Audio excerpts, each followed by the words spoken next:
শেখ হাসিনা মনে করছিল কিয়ামত পর্যন্ত ক্ষমতায় থাকবে। শেখ হাসিনা পরনের কাপড়টা লইয়া কোনো মতে পলাইছে। লোকে তার একটা কাপড় লইতে পারে নাই। ভারতের সরকার তারে কিছু কাপড় চোপড় দিছে, এক কাপড়ে থাকন লাগতো।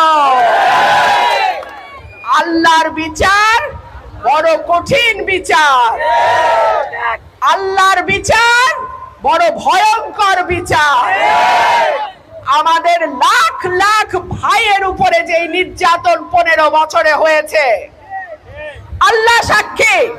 আজকে তাকায়া দেখেন, কোথায় শেখ পরিবার, কোথায় হাসিনা, কোথায় রেহানা, কোথায় তাপস?